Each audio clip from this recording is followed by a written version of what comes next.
Assalamualaikum warahmatullahi wabarakatuh. Iki ngaji santai-santai napa muhasabah.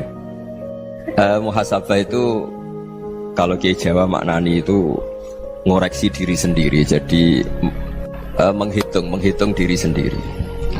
Ini pas bidang yang saya tekuni tadi karena Habib Ahmad yang minta kemarin sama ibu saya dari Indonesian Power itu.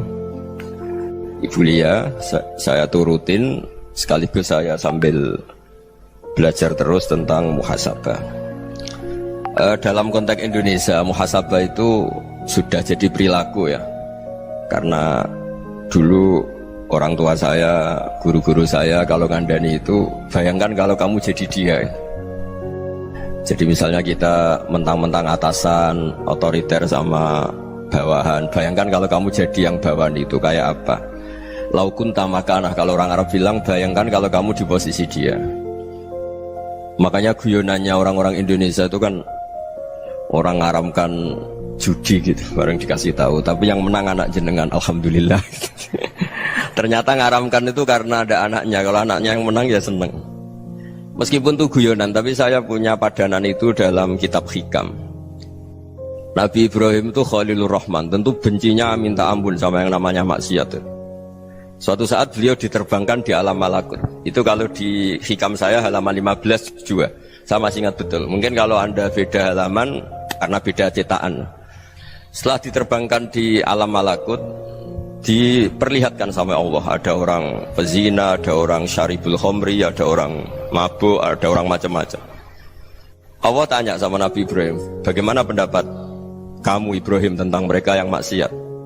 Kata Nabi Ibrahim, ya Allah, habisi saja mereka. Mereka hidup di bumi engkau, makan rezeki engkau, kemudian mereka tidak taat sama engkau.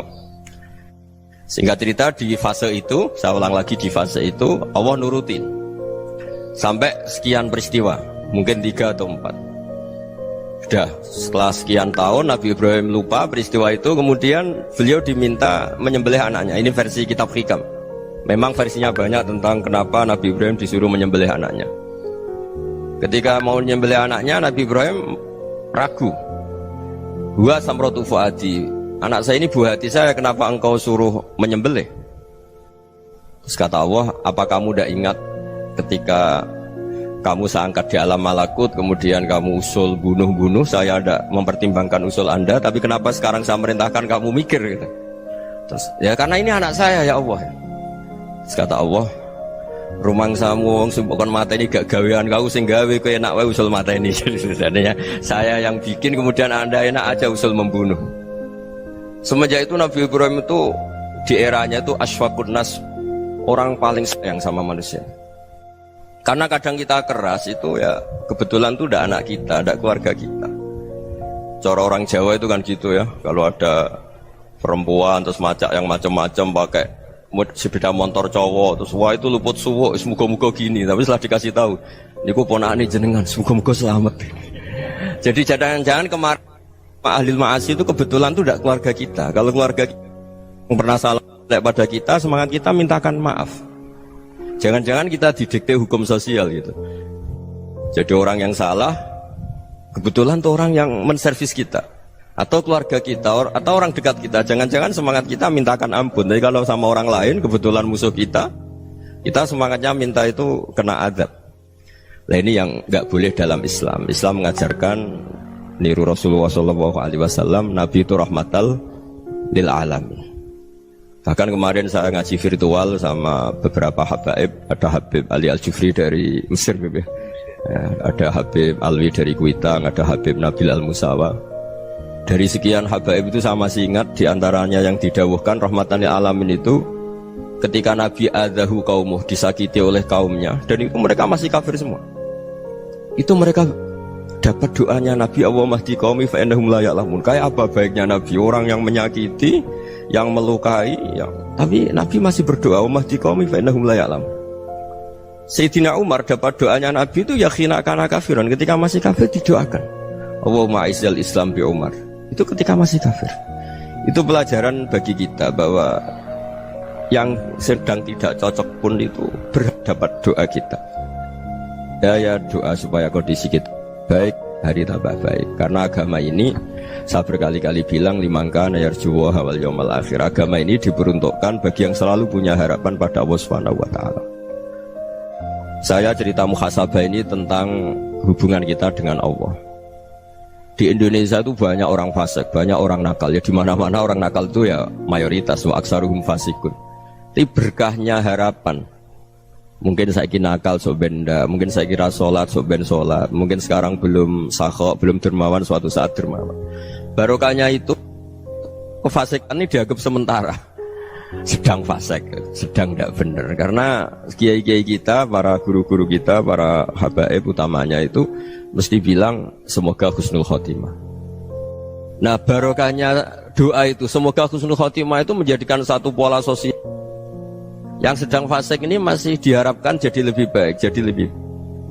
Sehingga kita tidak ngambil sikap ekstrim, yang ingin menghabisi atau ingin mengadili, tidak. Karena selalu kita punya harapan. Dan agama ini limangka nerjuwa hawal yawmal akhir. Bayangkan itu kalau yang nakal itu anak kamu. Pasti kamu gak ingin kan langsung dapat azab, dapat apa. Padahal kita semua jadi tokoh ini abul kulli, bapak dari semuanya. Sehingga ketika Rasulullah SAW jalan-jalan kemudian melihat perempuan sedang menyalakan api. Kalau apinya mati ditiup, anaknya dijauhkan. Nanti kalau sudah jauh dari api, anaknya digendong lagi. Terus kata Rasulullah, matur ke semua sahabat, Aro'aitum anna hadih tarihatan waladaha alan nar. Apa kamu berpendapat bahwa perempuan ini akan melemparkan anaknya ke neraka? Tidak ya Rasulullah. Tidak akan seorang ibu melemparkan anaknya ke api. Terus kata Rasulullah, Allahu arhamu min hadih biwaladiha. Allah lebih rahman, lebih rahim dibanding orang tua ini kepada anaknya. Ini yang harus kita kenalkan terus, kita kampanyakan terus, supaya orang hubungannya dengan Allah itu nyaman, asik. Sehingga dengan demikian selalu ada harapan bahwa yang sedang nakal ini suatu saat tobat. Kita tidak boleh menghukumi pasti begini, pasti gini, itu tidak wilayah kita. Itu juga yang dicontohkan Rasulullah SAW. Secara lahir Nabi itu nggak berkenan sama Wahsy, karena Wahsy itu salahnya salah fatal, karena membunuh ahabban nasi ila Rasulillah, yaitu membunuh Said Hamzah. Jadi ketika Wahsy tobat, Nabi itu terima tobatnya. Dan ketika beliau dengan basariyahnya agak siap ketemu Wahsy karena harus ingat Said Hamzah, basariyahnya diturutin. Oke, kamu iman, saya turutin, tapi jangan sering ketemu saya. Karena kalau ketemu kamu, saya masih ingat sama paman saya, Said Hamzah. Kita bisa ngelola seperti itu. Kita tidak cocok sama orang, bagaimanapun mereka umat Rasulullah SAW, kita tetap mencintai mereka. Misalnya kalau beda agama, mereka sama-sama orang Indonesia, kita mencintai mereka atas nama warga Indonesia. Tapi kalau misalnya potongannya ora cocok, beda kultur, bawaannya itu mangkel no coro Jawa, ya bisa diilmoni, jangan ketemu. Wong sudah tidak cocok, ingin ketemu nyari solusi. Roh ini tok seneng itu kan ya repot itu. Ya sudah kalau nggak pati cocok ya jangan sering ketemu. Dan itu kita bisa memanage seperti itu tuh bisa. Saya berkali-kali cerita tentang Imam Syafi'i. Kalau dikasih tahu ya Imam Abu Abdillah, panggilannya Imam Syafi'i, tetangga anda ini ternyata banyak yang nggak senang anda. Jawabnya beliau senang. Ya bagus kalau nggak senang saya, ndak utang saya katanya. Jadi gara-gara saman seneng aku ngatur aku ini kan. Dan mungkin saman rasa seneng kan ya enak. Jadi hidup itu dianggap happy. Kalau seneng ya teman silaturahim, kalau nggak seneng ya nggak bakal utang gitu. Baru kaya seneng itu nggak ganggu. Gitu. Jadi dulu itu orang bisa ngelola seneng tidak seneng itu bisa. Karena ada kearifan hubungan dengan Allah Subhanahu wa taala. Hidupnya selesai karena masyghul bi dzikrillah, mereka sibuk dengan Allah. Makanya kata ulama-ulama tasawuf, kamu jangan melihat manusia perilakunya, tapi kamu juga harus ingat yang gerakkan semua itu Allah Subhanahu wa taala. Dengan demikian kita farah, kita senang. Makanya Nabi kalau ngutus Anas bin Malik kemudian nggak kesampaian yang diinginkan karena Anas main. Ketika garwa-garwani Nabi agak tersinggung, Nabi andaikan Allah menghendaki yang saya inginkan kesampaian, pasti itu kesampaian. Jadi dianggap kegagalan Anas gak manggil yang dituju Nabi itu ya kersane Allah, ya enteng saja. Sayyidina Ali lebih parah lagi yang dialamin. Itu dalam beliau kalau dipanggil itu gak cepet-cepet ke sana. Ketika ditanya, kenapa kamu tak panggil gak cepet ke saya? Amin tu ukubatak, karena aku tahu kau orang baik itu pemaaf.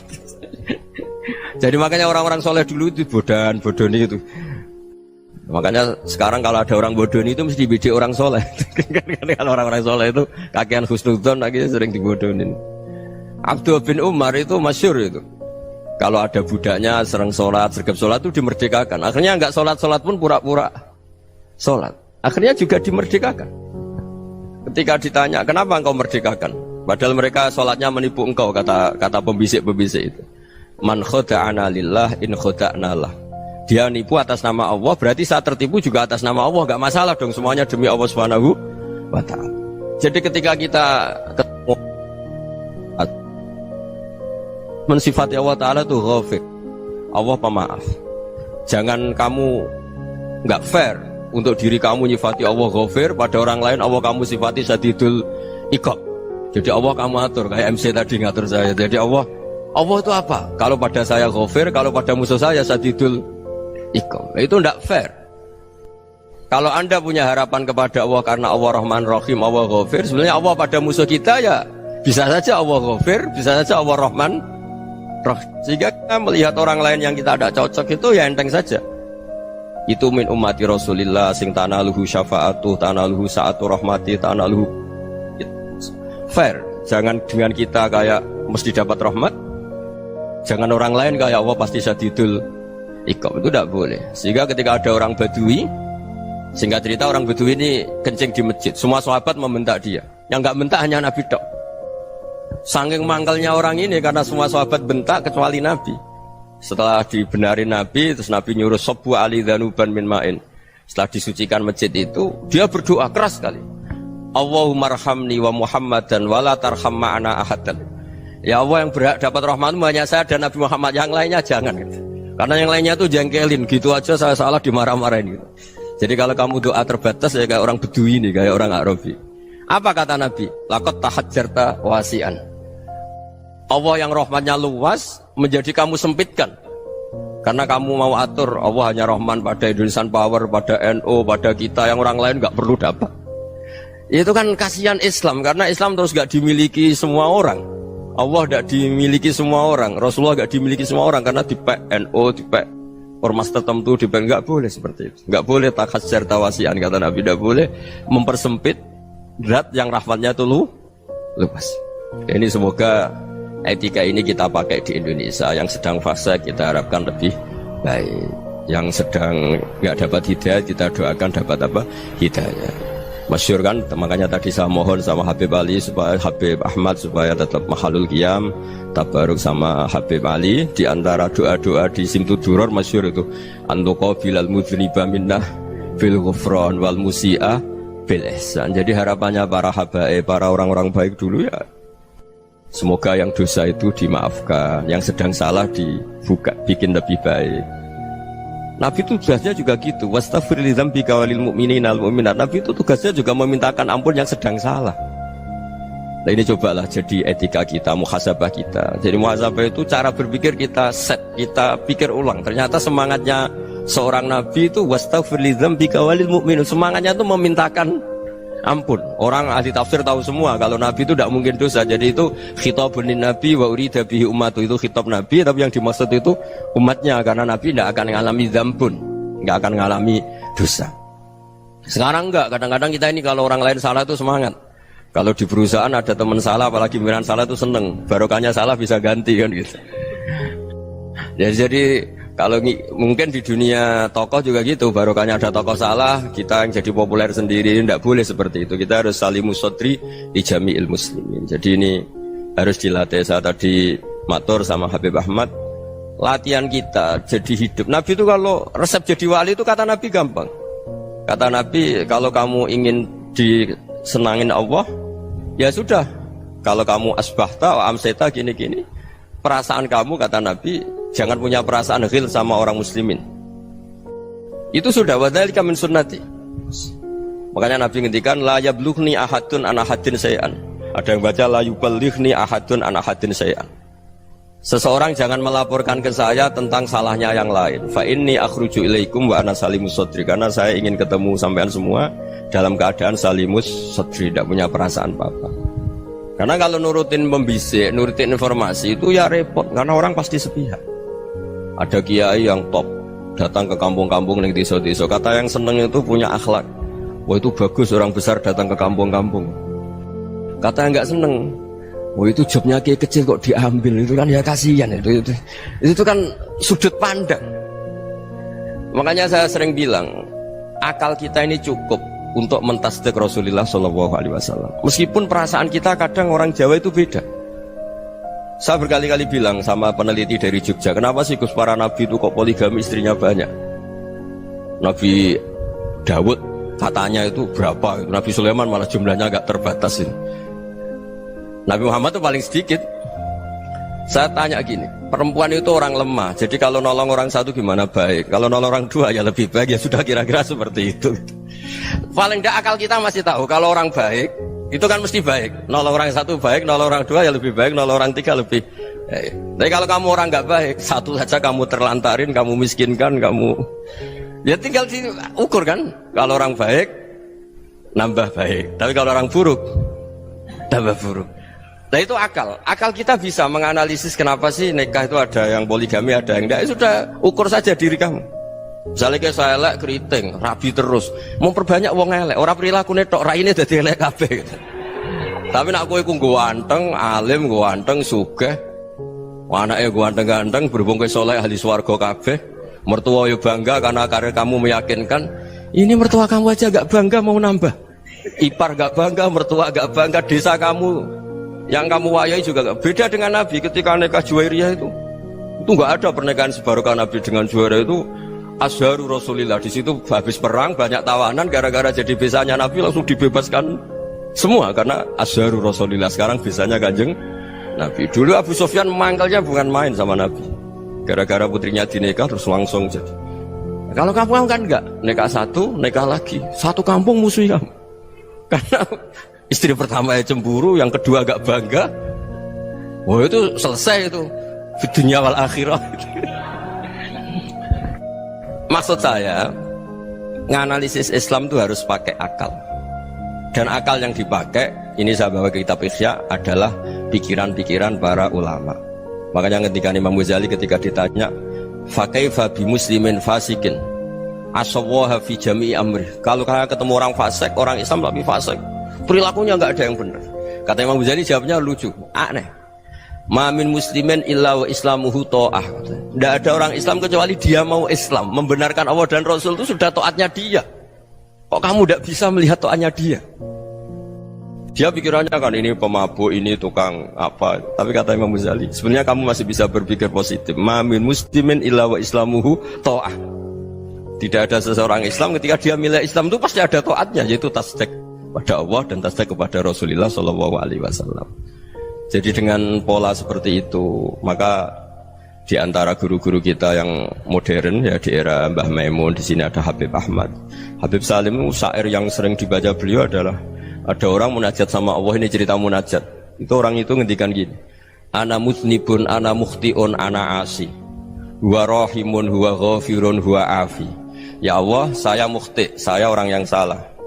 Ana muznib, saya orang yang dosa. Ana asin, saya sering maksiat. Tapi engkau ya Allah, engkau ghafir, pemaaf. Engkau rahim, maha pengasih. Engkau afin, yang mudah memaafkan. Kata orang ini ya agak kurang ajar, tapi saking senengnya sama Allah. Qobal tuhunna salasatan bisalasat. Ya gini saja ya Allah, sifat engkau diadu dengan sifat saya. Engkau Tuhan, Gusti, enggak boleh kalah katanya. Terus wasatahliban ausofu ausofi, dan engkau pasti pemenangnya gitu. Jadi ada orang rayu Allah dengan cara seperti itu ya ada ya. Saya ini manusia, salah saya banyak. Engkau ampunannya banyak. Engkau Tuhan, Gusti, enggak boleh ampunan Anda, ampunan engkau kalah dengan salah saya. Enggak boleh Tuhan kok kalah. Jadi untuk supaya orang punya harapan gitu. Banyak juga wali-wali yang jadab ketika datang ke makam Rasulullah SAW. Itu kalau dongo ya agak kacau sebetulnya, cara syariat agak kacau. Ya Allah, engkau punya dua pilihan. Jika engkau menjadikan saya soleh, surah habibu, yang senang kekasihmu, yaitu Rasulullah SAW. Tapi jika engkau menjadikan saya fasik, surah aduuk, yang senang itu setan. Monggo jenengan mau menyenangkan kekasih jenengan, mau menyenangkan musuh jenengan, monggo jenengan bebas kok memilih. Mestinya Allah ya senang menyenangkan kekasihnya. Jadi ya, intinya Allah dipaksa untuk menjadikan dia orang soleh gitu. Jadi kayak kemarin itu Pak Gus siapa yang kesini itu kuliah ke sini itu sama Habib Ahmad. Saya pertama nggak mau, lama-lama Habib Ahmad. Ini gimana Gus? Orang taunya saya dekat jenengan, kalau nggak kasil saya waduh Beb. Ini kayak doanya wali yang tadi. Nggak punya pilihan, Beb. Nggak ada pilihan. Ini. Jadi saya mohon muhasabah itu dimulai cara berpikir. Makanya di sini sebetulnya teks ini supaya dapat barokahnya Ihya. Ini kitab yang disenangi para habaib, para ulama. Sebetulnya teks di muhasabah itu redaksinya gini ya, yang lengkap. Hasibu anfusakum qabla an tuhasabu wa zinuha qabla an tuzanu wa tahayya'u lil ardil akbar. Jadi ada kata wazinu, jadi ukur. Perilaku Anda ini diukur, ditakar. Misalnya kita sebagai suami kan ya punya hal-hal yang kita tidak ideal. Corong Jawa mesti pesek, cara rezeki ya pas-pasan ya. Dan kita juga kalau makanya agak boleh tanya istri begini, apa saat cinta pertama Anda? Pasti Anda kecewa. Orang jadi istri hanya korban terakhir itu. Sudah. Karena orang kalau ngelamar kemana-mana gak jadi, yang jadi istri itu pasti korban terakhir itu. Jarang istri pilihan pertama, jarang. Ayo semua yang nikah. Rata-rata itu pilihan Anda pertama Pak, dari sekian ditolak di mana-mana terus. Ya perempuan terakhir. Kamu juga korban terakhir. Itu wali-wali dulu kalau ngandani kita itu sederhana. Antal ini masyhur diceritakan Habib Zain bin Semit dalam kitab Al-Manhajus Sawi. Anta lam tajid min nafsika kullama turid. Fa kaifa turidu min ghairika kullama turid. Kamu yang ingin ideal saja, kamu tidak menemukan pada diri kamu untuk menjadi ideal. Kamu kan ingin ganteng, ingin punya uang banyak, ingin perilaku Anda sempurna. Anda saja yang punya keinginan tidak bisa mewujudkan keinginan Anda sendiri. Fa kaifa turidu min ghairika ma turid. Jadi anta lam tajid min nafsika kullama turid. Fa kaifa turidu min ghairika kullama turid. Kamu yang punya keinginan saja. Misalnya saya ingin punya uang banyak, perilaku saya selalu benar, gak pernah salah. Loh, saya yang ingin saja dengan diri saya gak bisa untuk benar terus. Kok kamu berharap orang lain selalu benar? Jadi anta lam tajid ya sama. Kalau kamu menuntut istri kamu itu ramah, neriman, apa kamu neriman sama wajah istri Anda gitu? Engkau ya pola neng dindi jajaki sana jajaki sini, kamu sendiri tidak kona apa. Jadi itu nasihat yang luar biasa. Anta lam tajid min nafsika kullama turid, fa kaifa turidu min ghairika kullama turid. Kamu mau menghormati semua orang? Tidak mau kan? Kemudian Anda berharap semua orang menghormati kamu. Kamu tidak ingin kan orang lain semua menghujat kamu. Sementara kamu enak aja menghujat orang lain. Makanya Rasulullah SAW luar biasa ketika bikin kaidah sosial. Apa la yu'minu ahadukum hatta yuhibba li akhihi ma yuhibbu li nafsi. Jadi kalau ukuran iman itu sederhana. Kalau sesuatu itu baik, nyaman bagi Anda ya bayangkan itu pada teman Anda. Misalnya Anda bangun tidur sudah acak-acakan, gak punya uang, utang jatuh tempo, kan gak ingin ketemu orang. Ya kamu jangan bertamu ke jenis ini karena dengan kamu yang alami juga gak siap ketemu orang. Makanya ada Habib Alim itu dilapuri sama seseorang. Beb, dulu teman saya itu ketika saya kaya itu sering main ke saya. Setelah saya miskin, mereka tidak main ke saya. Kata Habib itu bagus, sunnah Allah begitu itu bagus. Coba kalau kamu dulu kaya, teman kamu main kan kamu gaya. Di rumah ada makanan, bisa hormat tamu. Setelah kamu miskin jadi buruh manol di pasar atau buruh bikin boto, teman kamu datang, malu enggak kamu? Mendingan enggak datang gitu. Akhirnya baru, oh ya alhamdulillah kalau gitu. Loh ya kan dulu teman kita datang, kita ada Alphard, istri cantik, rumah bagus lah, kita miskin, buruhnya orang pas dibentak-bentak, teman kamu udah datang. Milih datang kamu enggak kalau setelah kamu jatuh? Enggak kan? Jadi barokahnya ilmu itu terus. Ya, tapi kadang-kadang orang tuh, wah setelah saya miskin teman-teman enggak kasih ke sini. Ya kalau kamu sudah jatuh, teman-teman kamu di situ jadi tontonan. Ya mulai sekarang cara berpikir itu dirubah. Dulu yang namanya kiai itu kalau diundang orang itu ya agak-agak senang. Semenjak saya itu agak rubah.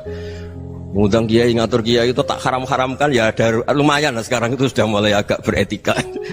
Dulu itu ngundang tuh tanggalnya ditentukan, jamnya ditentukan, enggak mikir apa kiai saat itu nganggur, enggak. Punya wadifah, enggak. Dia milih tanggal yang dia nganggur, enggak mikir pas itu kiainya nganggur apa, enggak. Ya saya hanya cerita aja, kamu tersinggung ya monggo, boten nggih monggo itu kan. Jadi saya mohonlah supaya tadi saya juga matur ke Habib Ahmad. Jadi untuk orang merasa ikut sunnah Rasul itu gampang sekali kata Sayyid Muhammad. Dulu Nabi berpakaian ala daerahnya. Kalau mikot ya pakai mikotu baladi. Karena Nabi orang Madinah dan beliau berdomisili di Madinah ya misalnya mikotnya dari Bir Ali misalnya. Tapi kalau anda orang kawasan Tanim mau umrah ya dari Tanim. Misalnya kawasan Jirona ya dari Jirona. Artinya apa? Kamu ngambil mikot karena Nabi mikot misalnya dari Bir Ali. Bukan berarti kamu harus seperti Nabi di Bir Ali. Kamu orang Mekah misalnya kamu orang Tanim. Orang ya harus dari mikotu apa? Baladi. Sama makanya di fikih-fikih itu kalau teknik anak Nabi orang Arab halawiyatnya kurma ya kurma. Kalau orang Jawa sedegan semua podo-podo. Ya podo-podo manis. Jadi ini tabaruk sama Sayyid Muhammad, ini ada murid beliau Habib Ahmad, saya baca supaya orang itu merasa ikut Nabi itu gampang sekali. Ini saya baca ya di halaman tadi disaksikan Habib Ahmad 433 di kitab apa begini? Manhajus Salaf fi Fahmin Nusus. Itu kata Sayyid Muhammad wa kanat sunnatu Rasulillah annahu yat'amu ma yajiduhu fi ardi wa yalbasu ma yajidu wa yarkabu ma yajidu mimma abahu Allah taala. Faman istamala ma yajidu fi ardi fa huwa al-muttabi' lis-sunnah. Kama annahu hajjal baita min madinati. Faman hajjal baita min madinati nafsihi fa huwa al-muttabi' lis-sunnah. Wa illam takun hadhil madinatu tilka. Jadi intinya misalnya Nabi dulu itu ngasih sedekah kepada fakir miskin ya pakai dinar, dirham. Ya kalau orang misalnya sedekah pakai rupiah ya sudah ikut sunnah Nabi. Jangan lu Nabi pakai dinar loh, kamu kok pakai rupiah. Dulu dinarnya Nabi udah ada tulisannya Bank Indonesia, kamu ada tulisannya Bank. Ya tidak ada seperti itu. Ya jadi misalnya Nabi sedekah pakai tamar atau pakai al-aqid, ya kita pakai beras, pakai apa? Supaya orang tuh bahwa Rasulullah itu milik kafatal linnas, milik semuanya. Sehingga merasa ikut sunnah Nabi itu ya semuanya. Makanya dulu Mbah Mun kalau motivasi saya supaya bombong, kalau orang Jawa bilang bombong. Wong Jawa mesti ono wong alim. Beliau menyontohkan Mas itu Mbah Fadol, Senori, Mbah Ihsan Jambes itu bisa ngarang-ngarang kitab luar biasa. Padahal beliau bukan orang Arab. Imam Sibawai itu orang Persia, Imam Ghazali orang Tus itu juga ikut Persia. Kata Mbah Mun, wong sing ora Arab lah mesti untuk jatah alim kata beliau. Karena Nabi itu diutus kafatal linnas. Nanti kalau orang yang alim itu Arab tok berarti tidak ada perwakilan dari Afrika, dari Asia Tenggara, dari mana-mana. Makanya karena Nabi statusnya itu kafatal linnas. Jadi kita harus bangga sebagai Muslim, sebagai orang Indonesia karena misalnya Wali Kutub dulu terkenalnya hanya ada di Yaman, di mana. Ternyata pernah ada juga di Indonesia dan seperti Habib Abu Bakar Segaf Gresik. Jadi ya artinya kan tetap orang Indonesia meskipun beliau zuriyah Rasul kan ya sudah orang apa? Orang Indonesia. Zuriyahnya Habib Ali Simtuduror sekarang di Solo. Jadi Indonesia juga dapat alawin banyak dari Sadatin al-Alawin juga banyak. Jadi saya mohon barokahnya ngaji seperti ini. Melihat orang lain tuh gampang, bayangkan tuh kalau anak kamu. Makanya Nabi nanti kalau nggak percaya lihat di Hikam nomor 15 di kitab saya itu. Di situ dijelaskan oleh Hikam, jangan-jangan semangat Anda pada orang yang maksiat, pada orang yang keliru supaya dihukum itu karena kebetulan itu udah anak Anda, itu udah keluarga Anda. Coba kalau itu keluarga Anda. Makanya kalau saya guyonan di Jogja itu ada pembantu mecahkan piring terus dimarahi majikannya. Saya mesti guyon gitu, pasti itu pembantunya tidak cantik. Kok bisa Gus? Andai kan cantik dan kamu senang mecahno piring satu, piring 1000 ra iso ngamuk kowe. Ternyata ngamuknya itu karena mecahkan piring apa karena plus tidak cantik? Coba jawab para lelaki nih. Kamu marah sama orang maksiat tuh karena maksiat karena plus itu udah anak Anda. Bayangkan kalau itu anak Anda. Itu hebatnya Rasulullah SAW. Karena kita yang salah pun kadung umatnya, Nabi tetap ngasih fasilitas syafaati li ahlil kabair min ummati. Kayak apa baiknya Nabi? Nggak ikut maksiat tapi ikut fasilitasi ngasih syafaat. Loh kalau li ahlil ibadah kan wajar. Nabi ketika ini syafaati li ahlil kabair min ummati. Ya karena tadi logika yang dibangun Rasulullah itu logika yang luar biasa. Kita semangat orang lain kena hukuman itu karena kita tidak punya rofah, tidak punya rohmah. Coba kalau Rasulullah yang bil mukminina raufur Rahim. Semangatnya itu mendoakan supaya tobat, mendoakan diampuni. Dan itu juga yang diperintahkan oleh Allah Subhanahu wa taala, wastaghfir li dzambika walil mu'minina wal mu'minat. Ya semoga barokahnya ngaji ini, barokahnya Habib Ahmad, barokahnya Maulid Simtud Duror, barokahnya semua kitab Madaih, Tiba Berjanji semuanya, barokahnya Ikhya, barokahnya Said Muhammad, barokahnya guru kita semua, Mbah Maimun, bapak saya. Kita ini ngikuti manhaj, ya, ngikuti apa? Manhaj. Saya sering didhawuhi Mbah Mun, kenapa ihdinas siratal mustaqim bukan siratoka? Bukan jalan engkau ya Allah, karena Allah itu nggak bisa kamu tiru. Allah itu tidak tidur, tidak makan, tidak kesel, tidak capek. Yang bisa ditiru itu siratal ladzina an'amta alaihim. Yang bisa ditiru manusia ya niru manusia. Karena Allah itu tidak bisa ditiru. Makanya ihdinas siratal mustaqim siratal ladzina. Dan niru siapa? Niru guru-guru kita.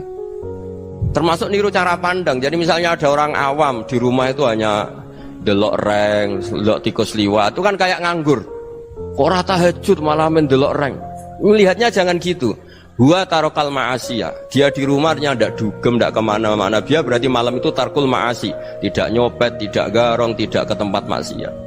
Susahnya apa sih husnudzon? Jadi jangan lihat huwa tarkut tahajud, huwa tarokat tahajud, wa taroka qiyamal lail. Oke ya, namanya orang begitu ya tidak tahajud, tidak qiyamul lail. Tapi susahnya apa sih kamu bilang huwa tarokal ma'asiyah? Dia juga meninggalkan maksiat, dan tarkul maksiat itu ibadah. Supaya orang tuh gampang lah husnudzon sama orang muslim. Ini orang mukmin, orang yang luar biasa. Di mata Allah itu orang yang luar biasa. Kayak tadi Imam Ghazali, kalau saya ketemu orang muslim kemudian dia tidak pernah baik, gimana? Kata Imam Ghazali, ma min muslimin illa wa islamuhu ta'ah. Tidak ada orang Islam ketika dia mentasdihkan Allah dan Rasulullah, berarti dia juga punya taat. Ya ini latihan saja, sing iso nglakoni Habib Ahmad kula namung cerita mawon. Kula cerita secara akademik, saya punya kitab, saya baca, dan alhamdulillah kita paham barokahnya para guru, dan supaya terbiasalah. Sebaik-baiknya ibadah husnudzonni billah wa husnudzonni bil mu'min. Soal tidak cocok ya diilmoni tadi ya, namanya nggak cocok ya jangan sering ketemu.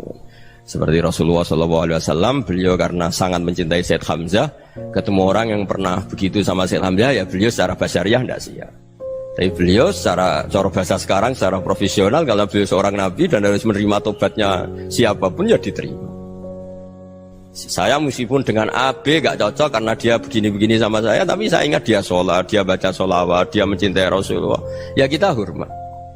Ya soal gak cocok ya di manage tadi ya, zurhiban tasdid huban. Kalau gak pati cocok ya jangan sering ketemu, bawaannya enak nanti. jadi ya semuanya itu diilmoni lah. Makanya ngendikane Ma'ruf Al-Qurhi ada yang baca Al-Kharqi, mangqala fil yaumi salasa marrat wa marham umat Muhammad kutiba minal abdal. Karena semangat mencintai siapapun satu hari sering baca marham umat Muhammad wa ma asli umat Muhammad wa ma tajawaz an ummati Muhammad, itu mesti kutiba minal abdal. Dia pasti termasuk wali abdal. Maksudnya semangat mencintai ya dilatih lah. Misalnya Indonesia Power atau PLN, andai kan tidak ada PLN tuh kayak apa? Orang nggak bisa ngaji, tidak bisa aktivitas. Ya barokahnya ada PLN, barokahnya jasanya. Kita sadar, tidak semua kebaikan kita ini memenuhi keinginan orang banyak. Gitu. Orang banyak ingin listrik, ingin saluran apa, dan itu kadang yang mewujudkan orang lain atau kelompok lain. Ya karena itu manfaat ke orang lain ya kita doakan. Karena khairun nas anfa'uhum linnas. Sehingga kita terbiasalah ngakui orang lain. Seperti semangatnya Rasulullah SAW, semuanya itu didoakan, semuanya diinginkan kebaikannya. Bahkan Nabi gak putus asa sampai di akhirat. Ketika Nabi lain sudah putus asa karena sudah akhirat, sampai dimintai syafaat semuanya bilang nafsi, nafsi. Karena merasa semuanya gak punya nyali di depan Allah. Karena ini sudah akhirat, sudah finish. Tapi apa Rasulullah? Analah. Ya udah, saya sanggup mensyafaati kalian. Terus kata Nabi, fa'atiyal arsya. Saya mendatangi aras fa'akhirru lahu sajidan, saya sujud wa ahmaduhu bima hamida 'allamaniha rabbi. Kemudian saya tetap muji Allah dengan pujian yang terus menerus. Padahal sudah di akhirat, sudah finish. Nabi dimintai syafaat masih sanggup karena Nabi tahu akhirat tidak bisa mendikte Allah, tidak bisa Allah terus bilang, "Ya Allah ini akhirat loh, engkau sudah tidak boleh mensyafaat." Tidak bisa. Allah tidak bisa diganggu akhirat. Allah tidak boleh dibatalkan rahmannya oleh akhirat. Allah tetap Rahman Rahim abadal abad. Dan Nabi tahu itu. Makanya kata para ulama, fa Muhammadun ahmadu min ghairihi. Jadi Nabi Muhammad namanya dua, yang terkenal. Sebenarnya banyak yang terkenal dua, Muhammad sama Ahmad. Ketika Nabi punya nyali memuji Allah di akhir akhirat atau sudah di akhirat itu fa Muhammadun ahmadu min ghairi. Ketika nabi lain sudah tidak punya nyali muji Allah karena sudah akhirat, Nabi Muhammad tetap berani muji Allah di saat seperti itu. Makanya ahmadu di situ kata ulama itu af'al tafdil, fa Muhammadun ahmadu min ghairi. Kanjeng Nabi lebih memuji Allah di saat yang nabi lain sudah tidak punya nyali untuk muji Allah di saat itu. Makanya kata Nabi fa akhiru lahu sajidan wa ahmadhu bimahamida allamaniha rabbi. Akhirnya setelah lama gitu terus Allah ngendikan ya Muhammad irfa' ra'sak wasal tu'tah wasfa' tusyaffa. Sudah Muhammad, angkat kepala kamu minta apa saya turutin, dan kalau kamu ingin mensyafaati umatmu saya beri hak apa? Syafaat. Nah, semoga semangat itu juga menjadikan kita munajat bahwa rahmat Allah tidak terbatas, harapan juga tidak terbatas. Mungkin yang sedang nakal ya kita katakan sedang, jangan terus kamu pastikan wah ini mesti suul khotimah, mesti tidak orang baik. Tidak, agama ini liman kana yarju wal yaumal akhir, selalu bagi yang punya harapan. Ya, mugi-mugi dapat barokah semua. Mantu dengan kata wassalamualaikum warahmatullahi wabarakatuh.